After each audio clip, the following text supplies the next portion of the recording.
Tonight, we catch up with those rare and very adorable identical triplets who've now returned home from the hospital. The president breaks down in tears while announcing his executive orders on gun control. Will it make a difference? Plus, when they hit me again, they thought they knocked me out.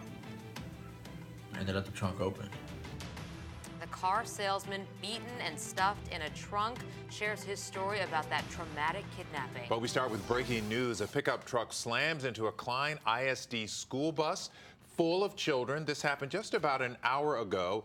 It happened along Spring Cypress and Klein Church Road on the northwest side. Authorities tell us there were about 32 students on board.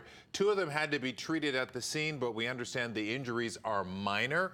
No one else was hurt. Klein ISD says it will alert parents of students who were on board, and the district says police are there. We'll bring you updates as soon as we get them. A car salesman is recovering at home after he was beaten and stuffed in the trunk of a car last night during a test drive. This was something. Now police are looking for the 3 men who attacked him. Stephanie Whitfield talked to the salesman today, and Stephanie, what a night he had. Yes, Jose Martinez says yesterday was actually supposed to be his day off. We're live at the Houston Police Department. Stephanie Whitfield, KHOU 11 News. And police are also looking for a man who stabbed 2 women, took their purses, then tried to shove them in the trunk of their car.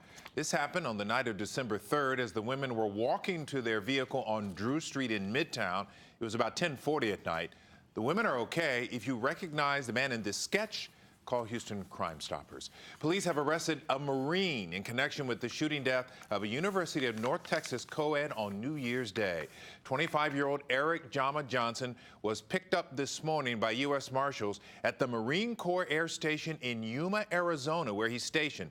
He's accused of killing 20-year-old Sarah Mutschleckner in Denton. Sarah was the designated driver for her friends that night and had not been drinking. An SUV with several men pulled up beside them. Words were exchanged when shots rang out, hitting Sarah in the head. She died at the hospital. Investigators have not said if Johnson is the one who pulled the trigger. President Obama has unveiled a series of executive actions in the hopes of reducing gun violence. The measure clarifies that anyone who sells guns must obtain a license and do background checks on buyers. That includes at gun shows and purchases made online. Obama will ask Congress to approve funding in 3 areas. He wants more federal agents to enforce gun laws, money to go towards improving gun safety, and funds allocated towards mental health programs. So what about the reaction to all this? Craig Boswell reports from the White House.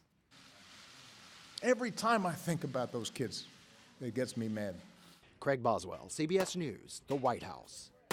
And we want to hear from you on this. You can vote in our KHOU 11 flash poll. So far, we've asked you agree with the president's actions today, and 61% of you say yes, you do.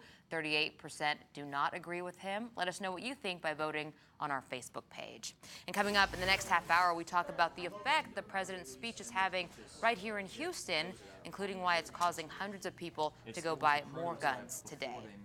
Well, it's been nearly 1 year since terrorists stormed the office of satirical magazine Charlie Hebdo, killing 12 people, including some of France's most famous cartoonists. Charlie Hebdo is publishing a special edition to mark the anniversary.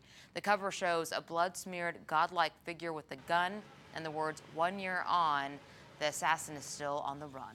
It was an emotional day for Harris County leaders as they held the first Commissioners Court meeting since the sudden death of El Franco Lee. Commissioner Lee's empty seat was draped with a black ribbon. He served the county for more than 30 years and was the first African-American elected county commissioner in this county. Lee died Sunday of a heart attack. He was known for putting good government before politics. Some politicians these days are more concerned about keeping their jobs than doing their jobs. Commissioner El Franco Lee certainly never fit into that category. He was that good man that we all strive and desire to be. Grand, great, and good. I miss him. County Judge Ed Emmett says he'll likely appoint an African-American to serve the last year of Lee's term. Law enforcement is quietly monitoring the armed occupation of that wildlife refuge in Oregon right now. So far, no sign of any police action.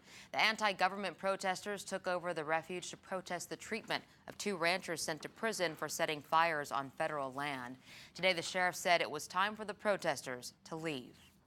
This began as a peaceful protest. It took an unfortunate turn when some of those folks broke off and began an armed occupation of the Malheur National Wildlife Refuge. It's time for you to leave our community. Many who support the imprisoned ranchers oppose the occupation. The Oregon Cattlemen's Association says the dispute should be handled peacefully and legally. The mother of the so-called affluenza teen has agreed to be extradited from Los Angeles to Fort Worth, Texas. Tanya Couch is facing a felony charge of hindering apprehension of a felon. Authorities say she helped her son Ethan cross the border into Mexico to avoid legal trouble for allegedly violating his probation. If convicted, she could face up to 10 years in prison.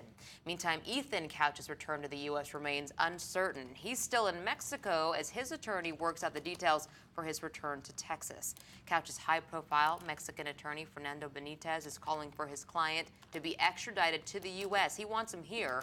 Couch is currently being considered for deportation, which gives him fewer rights under Mexican law. Well, the city is buzzing about the Texans' upcoming playoff game right here at NRG Stadium. And if you're still trying to buy tickets, be on the lookout for scammers. Lauren Tallarico is at the stadium. And Lauren, what should fans be watching out for right now?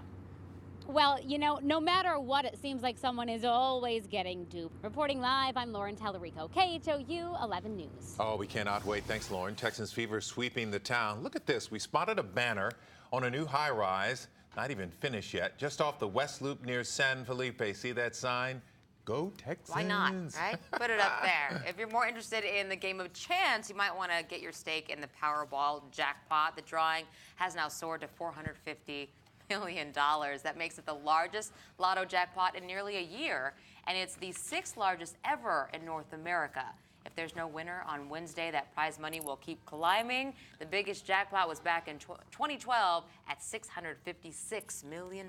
Ooh, still ahead. A new Kickstarter campaign that promises to make travel a little easier, allowing you to nap practically anywhere. And we visit the home of the identical triplets just released from the hospital. Coming up at 4:30, another meat market is robbed. Now the owner is making changes to protect employees and customers. Clouds are on the increase. We've got a rainy system coming our way. After the break, I'll track this storm, set to bring some potentially downpours, big downpours coming our way tomorrow night. Harris County is about to change a nearly 200-year-old tradition. Today was the last time the county held its monthly tax sale at the Family Law Center downtown. Starting next month, the sale moves to the Bayou City Event Center near NRG Stadium. The county says it's a huge improvement for people wanting to buy foreclosed property because now they'll be indoors and have more room and better security. Look, it's 40 degrees right now. People are standing in line, they're bundled up.